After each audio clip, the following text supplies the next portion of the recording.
오늘 송년주일에 함께 예배를 드리며 주님 말씀을 듣게 되어 너무나도 기쁩니다. 인생은 마라톤이라고 합니다. 그렇게 조금 더 빨리 간다고 그것도 너무 잘하는 것도 아니고, 내가 조금 늦게 간다고 그것도 잘 못하고 있는 것도 아닙니다. 인생은 마라톤과 같기 때문에 우리가 여기까지 온 것이 귀하고 아주 잘하고 승리한 것입니다. 숨이 찰 때도 있었는데 멈추지 않고 여기까지 온 겁니다. 힘들 때도 있었는데, 비가 올 때도 있었는데, 우리가 여기까지, 한 해의 마지막 주일까지 왔습니다. 여기까지 온 것이 승리입니다. 멈추지 않고 인생의 한 부분의 끝자락에 함께 올 수 있었다는 것이 참 가치 있는 겁니다.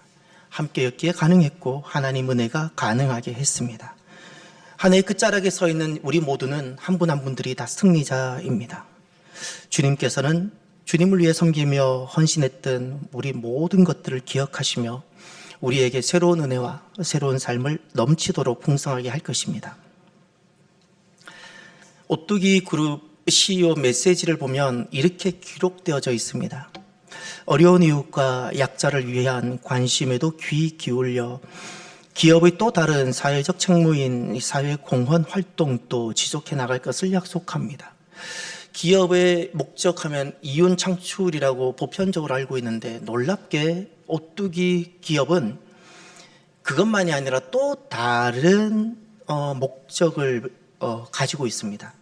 사회적 책무인 사회공헌 활동, 이렇게. 저는 그 책무란 단어가 너무너무 가슴에 와닿았습니다. 오뚜기 그룹을 창시했던 고 함태호 회장, 그분은 원산 출신인데 6.25 때 이렇게 내려오고, 그리고 수많은 기업의 방향이 있었는데 식품 기업을 하게 된 배경을 이렇게 밝힙니다. 헐벗은 국가 경제와 굶주린 국민들을 위해 식품 산업을 일으키겠다는 겁니다. 그분은 많은 이익을 창출해서 한번 잘 살아보겠다는 것이 기업을 하는 이유와 목적이 아니었고, 가난한 나라, 굶주리고 있는 국민들을 먹여 살리고 싶다는 겁니다. 배불리게 하고 싶다는 것이 오늘 함태호라는 그분이 내가 공장을 하고 기업을 하는, 일하는 목적이었다고 말이에요. 그분의 가슴 속에는 기업의 이윤보다 항상 나라가 우선인 마음으로 가득했다고 합니다. 그래서 한번 눈으로도 지금도 그런지 확인해 보고 싶은데, 오뚜기 그룹의 모든 공장들마다, 현장 공장들마다 태극기가 개양되어져 있었고, 한 달에 한 번 하는 원래 조회 때는 애국가를 온 직원들이 4절까지 제창하도록 그렇게 했다고 합니다. 책무란 무엇일까요? 책임과 의무가 합쳐진 단어입니다. 개인주의란 참 성실한데 지극히 책임과 의무를 개인에게 국한시키는 경향을 개인주의라 말하는 겁니다. 이기주의란 개인주의에 대한 부정적인 개념으로 사회적 의무, 본인에 대한 것 제외한 모든 의무를 그냥 무시하고 살아가는 경향을 이기주의라고 말하는 겁니다. 우리는 들어서 아는 바가 있습니다. 노블레스 오블리제, 두 단어가 합쳐진 프랑스어입니다. 고귀하다, 귀하다라는 뜻을 가지고 있는 노블레스와 오블리제, 의무라는 단어, 이것을 번역하면 이런 겁니다. 귀족은 의무를 갖는다. 귀족이 되는 순간입니다. 귀족이 되는 순간 의무를 갖는다는 겁니다. 부자가 되는 순간, 지식을 갖는 순간, 내가 어떤 직위를 갖는 순간 의무를 갖는다는 개념과 같은 겁니다. 중세시대 때 왕이나 영주는 기사들과 이렇게 서로 약속과 조약을 맺습니다. 땅을 가지고 있는, 온 나라가 왕과 영주의 것이었으니까 땅을 기사들에게 할양하고, 그리고 토지를 주고, 그리고 징세권을 줍니다. 그리고 기사는 영주에게 어떤 의무를, 오블리제를 하냐면 충성. 당신만을 섬기겠다고 약속을 합니다. 충성. 이 땅에 수많은 영주가 있고 왕이 있지만 나는 당신만을 왕으로 섬깁니다. 그 두 번째, 병력을 제공하겠다는 병력의 의무를 약속을 합니다. 그리고 세 번째, 영주가 가지고 있는 많은 나라의 자원들을 관리하겠다는 의무를 약속을 합니다. 그러니 왕과 영주는 기사에게 권한을 주고 기사는 의무로 답했던 겁니다. 당시에 기사의 자기는 굉장히 영광스럽고 명예로운 신분이었고 아무에게나 좀 뛰어나다고 기사 자기를 주지 않았습니다. 7세 때부터 기사 견습이 시작되고 14세가 되면 견습 기사라는 호칭을 부르게 되는데 우리가 잘 알고 있는 에스콰이어, 우리가 어떤 브랜드로 알고 있는데 그 에스콰이어가 견습 기사가 되었다는 뜻입니다. 그리고 20세 이상이 딱 되고 나면 그 중에 오블리제를 수행할 수 있는 준비가 되어져 있는 사람, 신체적으로 나이적으로 20세가 된 사람이 아니라 20세 이상 된 7세 때부터 기사 삶을 살아온 사람 중에 오블리제를 감당할 수 있는 사람들에게 기사 자기를 주었습니다.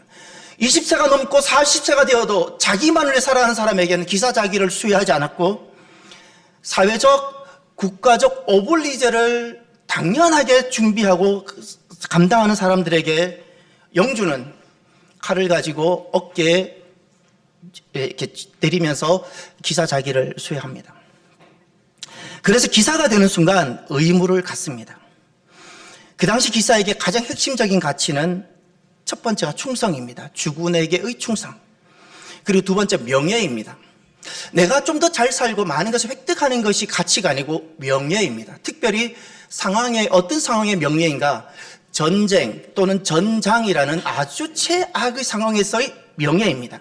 그때 내가 속한 나라, 나의 주군에 대한 이름, 그리고 내가 기사라는 이 이름에 대한 명예를 그때 지켜가는 겁니다. 그리고 세 번째, 놀라운 것은 신앙입니다. 기독교 신앙을 그들은 지킵니다. 이것이 당시에 기사가 가지고 있었던 3대 가치입니다. 충성과 명예와 신앙. 오늘날에는 이런 제도가 없어졌지만 서구 사회를 이루고 있는 가진 자들이 봉사하고 의무를 다하는 이 배경은 바로 이 기사 전통에서 있어져 왔던 겁니다. 부모가 되는 순간 우리는 오블리제를 갖게 됩니다. 교사가 되는 순간 우리는 의무를 갖습니다. 아버지가 되는 순간 나에게는 의무가 생깁니다. 거기에는 마땅한 수고와 고난이 초래됩니다. 그럼에도 불구하고 아버지가 되는 순간 아버지의 삶을 이익을 따지지 않습니다. 교사가 되는 순간 학생들에게 통해서 내가 어떤 이익을 얻을 수 있는가 손익을 계산하고 주판을 두드리지 않습니다. 이익을 계산하지 않습니다. 이 오블리제의 삶을 그래서 섬김이요 그래서 사랑이라 부르는 겁니다. 의무인데 참 어려운 의무일 수도 있는데 이것을 그래서 섬김, 그래서 사랑이라 말하는 겁니다. 나라에 대한 이 마음을, 나라에 대한 이 오블리제를 즐겁게 섬기고 내가 나라를 사랑하는 마음으로 하는 겁니다. 의무를 이행하지 않는 그 경우도 가능합니다. 의무를 이행하지 않을 때 그 권한 아래 있는 모든 사람들은 고통과 어려움을 겪게 됩니다. 아버지가 아버지로서의 오블리제가 있는데 그 오블리제를 하지 않으면 아버지의 영향권 아래에 있는 모든 사람들은 고통을 겪게 되는 겁니다. 그 조직과 사회가 유지되지 못하게 됩니다. 오늘까지 우리는 여기까지 달려왔던 정말 중요한 이유는 누군가가 오블리제를 수행해 왔기 때문에 우리는 여기까지 유지되고 왔던 겁니다. 성도가 되는 순간 우리에게는 오블리제를 갖게 됩니다. 성도가 되는 순간 내가 예수님을 만나고 죽어야 마땅한 내가 주님 은혜로 살게 되고 하나님 백성이 되고 영원한 생명을 소유하고 하나님 나라를 선물로 받게 되는 순간 나에게는 오블리제가 생깁니다. 성도의 삶을 주판을 튕겨가며 손익을 계산하며 살아가지 않습니다. 때로는 수고롭고 때로는 번거로울 수도 있는데 그것을 내가 즐겁게 하게 됩니다. 그래서 그것을 섬김, 세상을 섬기는 사랑이라고, 하나님 나라를 섬기는 사랑이라고 그렇게 말을 하는 겁니다. 오늘 말씀은 2024년 우리 교회, 우리 신앙 공동체 주제요, 금년의 비전의 말씀이었습니다. 그 말씀이 있는 본문이었습니다. 이 말씀은 디모데에게 영적인 아버지인 사도 바울이 마지막 고별 말씀으로 주셨던 내용입니다. 오늘날 교회, 이 마지막 시대를 살아가고 있는 교회 공동체에게 하나님께서 아버지로서 유언과 같이 주시는 말씀이기도 합니다. 그 첫 번째 메시지가 이런 겁니다. 강하고 충성스러운 사람이 되라. 이제 1절과 2절을 보십시오. 내 아들아, 그러므로 너는 그리스도 예수 안에 있는 은혜 가운데서 강하고, 또 내가 많은 증인 앞에서 내게 들은 말을 충성된 사람들에게 부탁하라. 두 가지 개념이 보입니까? 강하라, 그리고 충성스러워라. 무엇에 기초한 강함일까요? 돈에 기초한 강함이 있습니다. 돈이 가져오는 힘이 있습니다. 지식에 기초한 강함이 있습니다. 체력에 기초한 강함이 있습니다. 그런데 주님께서 말씀하셨던 강함이 하나 있습니다. 무엇에 기초한 강함이죠? 은혜입니다. 하나님의 은혜. 지식이 아니라, 물질이 아니라 값없이 나에게 베풀어 주신 그 구원, 생명, 영원한 하나님 나라, 그것을 선물로 주셨는데 그 은혜가 너무너무 감사해서 그 은혜가 우리로 하여금 강하게 하는 것이 있습니다. 그 은혜가 우리를 살게 하는 힘이 있습니다. 돈이 살게 하는 힘이 있듯이 하나님의 놀라운 은혜와 사랑이 나로 하여금 오늘날 나를 강하게 하고 나를 살게 하는 힘이 있습니다. 그 강함입니다. 그리고 또 충성이란 무엇인가? 충성이라는 것은 열심히 땀 흘려 무엇인가를 하라는 말씀의 개념이 아닙니다. 성도가 되는 순간 갖는 의무를 수행하는 모습을 충성이라 말하는 겁니다. 값없이 내가 선물을 받았는데, 나는 자격이 없는데 하나님의 자녀가 되는 은혜를 입었습니다. 그래서 내게 성도가 되는 순간, 자녀가 되는 순간 내게 오블리제가 생기는데, 이 오블리제를 수행하는 그 모습이 바로 충성이라는 겁니다. 주님께 충성합니다. 주님께만 충성합니다. 그리고 내가 크리스찬으로서의 그 명예에 대한 명예를 지켜갑니다. 그 이름에 대한 이름을 지켜갑니다. 그리고 하나님 나라, 신앙 공동체에 대한 신앙을 내가 지켜가는 겁니다. 성도가 되는 순간 오블리제를 갖습니다. 그래서 이렇게 강하고 충성스러운 존재를 오늘 본문에서는 이렇게 표현했습니다. 3절을 보십시오. 너는 그리스도 예수의 좋은 병사로 나와 함께 고난을 받으라. 아멘. 그리스도 예수의 좋은 병사, 이 병사란 강하고 충성스러운 존재를 말합니다. 강하고 충성스러운 존재, 성도가 되는 순간 갖게 되는 그 성도의 오블리제를 수행하는 존재로서 오늘 주님께서 표현하신 말씀이 좋은 군사입니다. 좋은 군사. 사랑하는 성도 여러분, 주님이 보셨을 때 내가 살아가는 삶이 내가 주님을 위해서 좀 뭘 하는 사람이 아니라,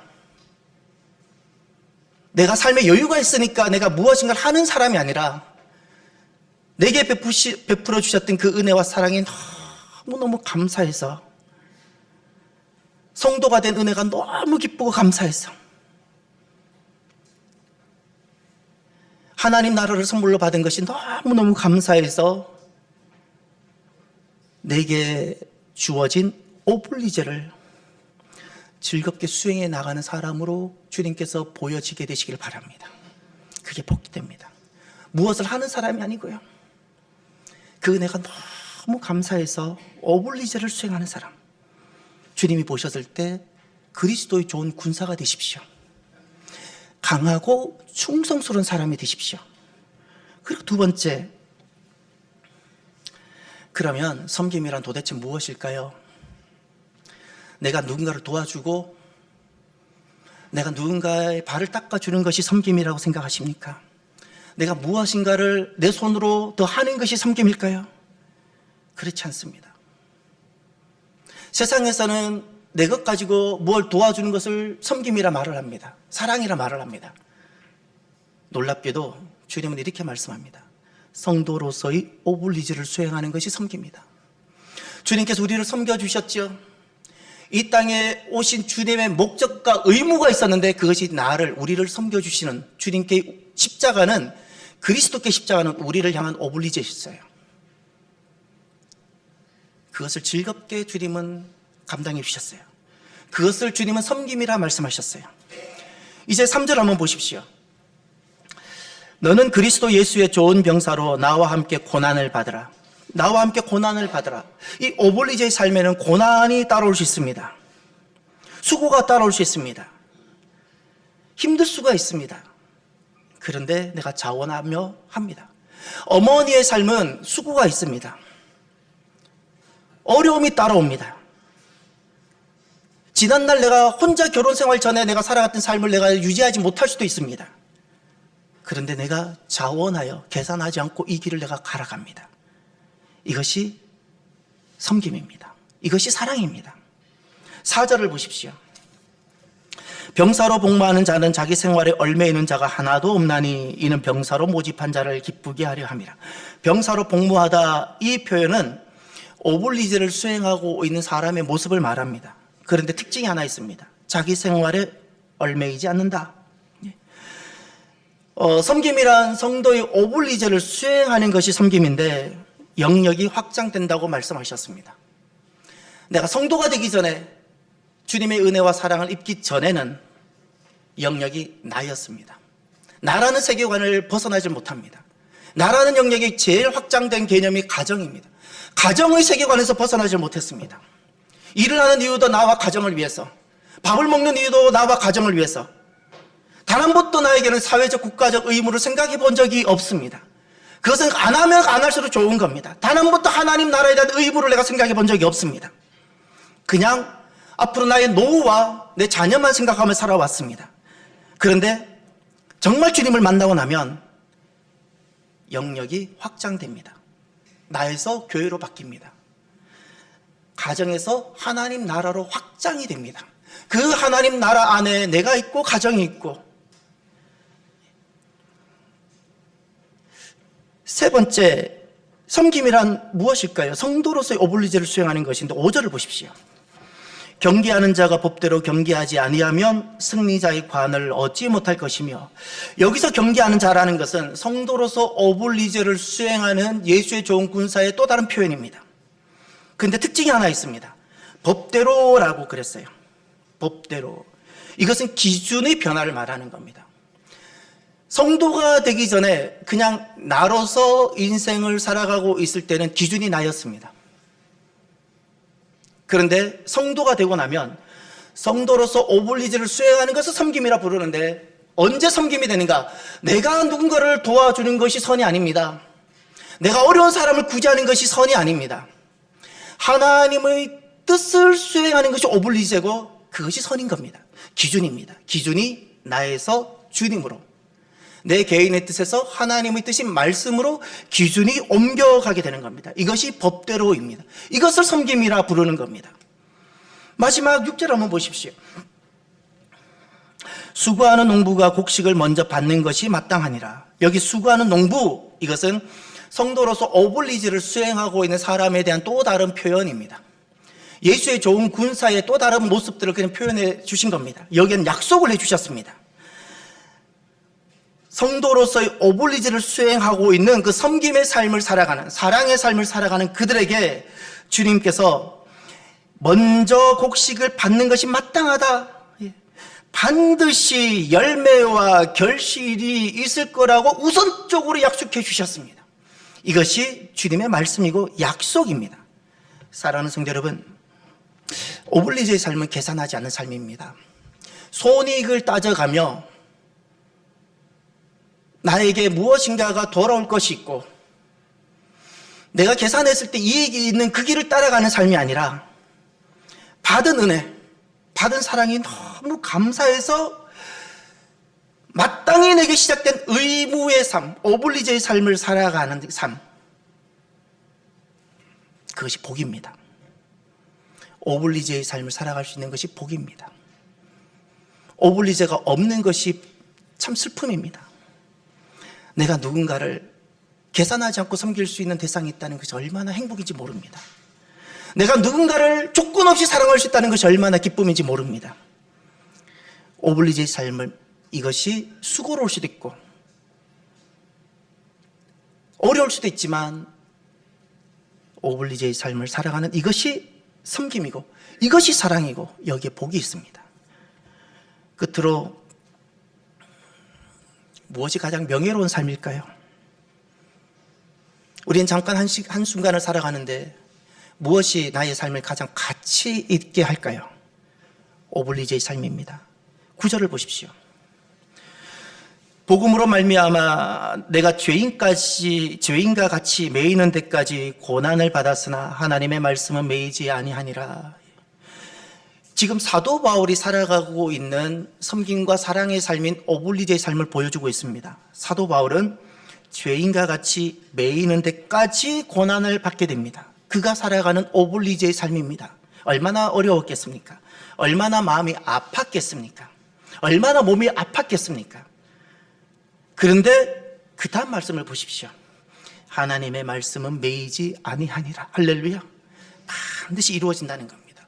오블리제의 삶을 살아가는 사도 바울을 통하여 하나님의 계획과 목적이 아들 디모데에게 이루어지고, 오블리제의 삶을 살아가는 목자 사도 바울을 통하여 수많은 하나님의 목적과 뜻이 곳곳에 이루어진다는 겁니다. 할렐루야. 가장 명예롭고 가치 있는 삶이 무엇일까요? 내가 비록 죄인과 같이 고난을 받을지라도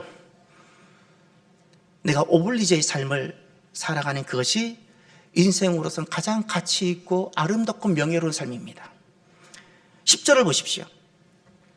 그러므로 내가 택함 받은 자들을 위하여 모든 것을 참음은 그들도 그리스도 예수 안에 있는 구원을 영원한 영광과 함께 받게 하려 함이라. 모든 것을 참는다. 이 자리가 사도 바울 안 해도 되는데 사도 바울 그가 살아가는 오블리제의 삶입니다. 이렇게까지 구차하게 내가 어려움을 겪어야 될 이유가 없습니다. 결혼도 안 할 이유가 없습니다. 이렇게 많이 맞고 이렇게 많이 굶주려야 이유가 없습니다. 그런데 이렇게 모든 것을 참는다고 말합니다. 이 말씀이 사도 바울이 주님 때문에 다메섹에서 만난 그 은혜 때문에 그가 자원하여 기쁨으로 섬기며 사랑하며 살아가는 오블리제의 삶이었습니다. 그런데 그 다음 말씀을 보십시오. 모든 것을 참은 그 다음이 그리스도 예수 안에 있는 구원을 영원한 영광과 함께 주어를 찾으세요. 누구도 그들도. 사도 바울의 오블리제를 통하여 그리스도의 구원과 하나님의 영광이 그들에게 임하는 거예요. 할렐루야. 어머니의 오블리제의 삶을 통하여 그리스도의 구원과 하나님의 영광이 자녀에게 임하는 겁니다. 오늘날 교회와 성도들의 오블리제의 삶을 통하여 그리스도의 구원과 세상을 향한 하나님의 영광이 세상에 임하는 겁니다. 오블리제의 삶인 겁니다. 그래서 오블리제의 삶은 살아도 되고 없어도 되는 삶이 아니라 정말로 가치 있는, 잠깐 나그네처럼 하루살이처럼 살아가는 인생들에게 가장 가치 있는, 가장 명예로운 삶이 바로 오블리제의 삶입니다. 그래서 오늘 주님께서는 우리를 오블리제의 삶으로 초청하십니다. 섬기며 사랑하는, 계산하지 아니하고 이 삶이 나에게 유익이 있는지 계산을 하지 아니하고 주님, 내가 주님께로부터 받았던 그 사랑, 지난날 사도 바울 다메섹에서 내가 받았던 하나님이 그 은혜를 생각하며 아무것도 계산하지 아니하고 오블리제의 삶을 살았던 것처럼 오늘 주님은 우리를 오블리제의 삶으로 초청하십니다. 11절을 보십시오. 미쁘다 이 말이요, 우리가 주와 함께 죽었으면 또한 함께 살 것이요, 참으면 또한 함께 왕노릇 할 것이요. 이제 우리라는 단어로 바뀌었죠. 주님께서 우리를 초청하시는 겁니다. 우리가 주와 함께 죽고 또 우리가 모든 것을 함께 참고, 주님은 오늘 지난날 디모데를 오블리제의 삶으로 초청하시며 초대교회를 오블리제의 삶으로 초청하셨던 것처럼 오늘 우리들을 아무런 조건 없이 계산하지 않는 주님 은혜와 사랑 때문에 살게 되는 그 섬김, 그 사랑의 삶으로 우리를 초청하십니다. 초청하시는 겁니다. 대한민국 헌법이 있습니다. 대한민국 헌법에 국민의 의무를 6가지를 소개하고 있습니다. 제가 자랄 때는 4대 의무가 있었는데 지금은 6가지 의무가 있습니다. 첫 번째가 국방의 의무입니다. 대한민국 국민으로 태어난다면 남자들은 국방의 의무가 오블리제입니다. 태어나는 순간 오블리제를 갖게 되는 겁니다. 두 번째가 납세입니다. 대한민국 국민으로 태어나는 순간, 대한민국 국적을 갖는 순간 우리는 납세에 대한 오블리제를 갖게 됩니다. 대한민국 국민으로 태어나는 순간 세 번째, 교육에 대한 의무 갖게 됩니다. 오블리제입니다. 가르쳐야 되고 배워야 하는 이것이 오블리제입니다. 네 번째가 대한민국 국민으로 태어나는 순간 근로, 일을 해야 되고 마땅히 내가 일에 대한 일할 수 있는 권리를 보장받아야 되는 오블리제를 갖게 되는 겁니다. 그리고 다섯 번째와 여섯 번째가 새로 추가가 되는데 다섯 번째가 환경 보존의 의무입니다. 전에는 그냥 집 밖은 어떤 상황일지라도 내 집만 좋았으면 되는데 이제는 그렇지 않습니다. 환경, 내 집을 떠난 내 집 밖의 환경에 대한 의무를 우리가 대한민국 국민이라면 갖습니다. 왜냐하면 다음 세대가 살아야 되니까. 여섯 번째 의무, 저는 여섯 번째 의무를 보고 박수를 쳤습니다. 여섯 번째 의무는 이겁니다. 재산권 행사의 공공복리 적합 의무. 10여 년 전에 정말 우리 가슴을 아프게 했던 일들이 많았는데 님비 현상이라고 들어보셨죠?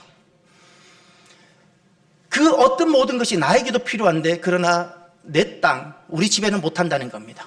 나도 죽으면 장례를 치러야 되고 나도 죽으면 무덤에 가야 되는데 그러나 그 무덤과 그 장례 예식장은 내 땅, 내 길 앞으로는 도무지 못 지나간다는 겁니다. 이런 일들이 그때는 팽배했었습니다. 이게 개인주의라는 겁니다. 오블리제가 전혀 없는 겁니다. 나에 대한 것은 있지만 사회적, 국가적 오블리제가 약했었던 시절, 이제는 헌법이 그것을 규정하고 있습니다. 나의 재산일지라도 재산권 행사의 공공복리 적합 의무, 비록 내 것일지라도 그것이 공공복리에 적합해야 되는 것이 오블리제가 되었습니다. 우리 교회는 대한예수교 장로회 통합 측에 속해져 있습니다. 교회의 헌법이 있습니다. 성도의 의무가 헌법 제15조에 나와 있습니다. 이렇게 밝힙니다. 내가 성도라면 귀 기울여 들어보시길 바랍니다. 교인의 의무는 공동예배 출석, 봉헌, 교회 치리에 복종하는 것이다. 교인이라는 것은 거듭난 자를 뜻하는 신앙적 표현입니다. 내가 거듭난 사람이라면 교인으로서 오블리지가 있게 되는데 그것이 첫 번째가 예배. 예배는 참여해 준다가 아닙니다. 의무입니다. 오블리제입니다. 예수님을 만난 순간 나에게는 예배가 오블리제가 되는 것이고 봉헌이라는 개념은 헌금보다 더 큰 폭넓은 개념입니다. 내 몸을 주님께 드리고 나의 시간을 나에 드리고 나의 자녀를 드리고 나의 물질을 드리고 이 모든 주님께 드린다는 개념이 봉헌인 겁니다. 이것이 우리에게는 오블리제인 겁니다. 교회 치리에 대한 복종, 교회 치리를 해버리면 오늘날 성도들은 다른 교회를 가버립니다. 근데 진짜 성도들은 그 치리에 복종을 합니다. 이것이 오블리제입니다. 사랑하는 성도 여러분, 오늘은 한 해의 마지막입니다. 금년 주님께서 우리에게 주셨던 그 말씀을 한 주간 말씀을 또 생각하며 또 받으며 한 주간 참 가슴이 뛰기도 하고 먹먹하기도 했습니다. 성도는 내가 성도가 되는 순간 오블리지를 갖습니다. 계산하지 않습니다. 주판을 튕기지 않습니다. 그래서 그것이 섬김이고 그것이 사랑입니다. 성도는 이제 영역이 확장되어서 교회와 하나님 나라에 대한 오블리제를 갖는 겁니다. 중세 시대 기사가 있었다면 오늘 에클레시아 시대는 좋은 군사가 있는 겁니다. 그렇게 오블리제로 살아가는 그것이 섬김이고 그것이 사랑입니다. 저와 여러분이 주님께서 그토록 기뻐하시는 이 섬김과 사랑, 오블리제의 삶을, 남은 삶을 이렇게 살아가는 저와 여러분이 되기를 주의 이름으로 축원합니다. 오늘은 말씀을 마무리하면서 우리가 오블리제의 삶을 살도록 하시는 그 하나님의 은혜를 기억하며 우리가 찬양했으면 좋겠습니다. 내가 누려왔던 모든 것들, 내가 지나왔던 모든 시간, 내가 걸어왔던 모든 순간이 얼마나 하나님의 놀라운 은혜였는지를 기억하며 우리가 주님 앞에 마땅히 드려야 되는 우리의 오블리제를 고백하며 결단했으면 좋겠습니다. 찬양합시다.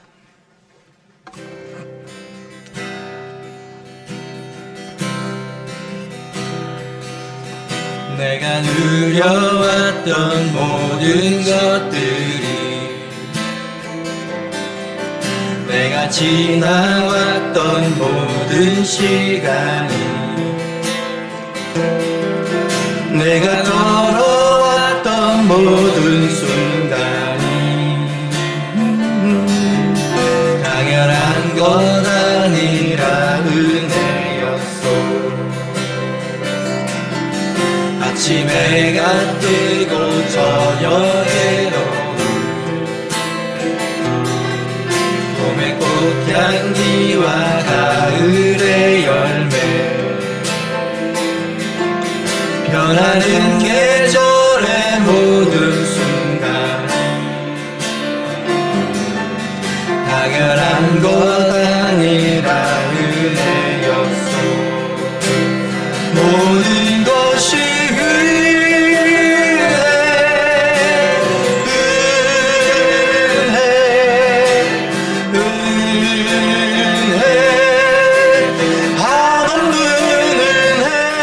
내 삶에 당연한 거 하나도 없었던 것을, 모든 것이 은혜, 은혜였어. 내가 이 땅에 태어나 사는 것, 어린아이 시절과 지금까지 숨을 쉬며 살면 숨을 꾸는 당연한 것이 아니었습니다. 당연한 것 아니라 은혜. 내가 하나님의 자녀로, 내가 하나님의 자녀로 오늘 찬양하고, 오늘 찬양하고 예배하고 복음을 전할 수 있는, 복음을 전할 수 있는 주. 당연한 것이 아니었습니다. 당연한 것 아니라 은혜였소. 모든 것이 은혜,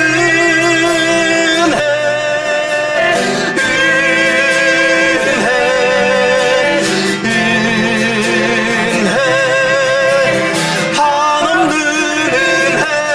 내 삶에 당연한 거 하나도 없었던 것을, 모든 것이 은혜, 은혜, 모든 것이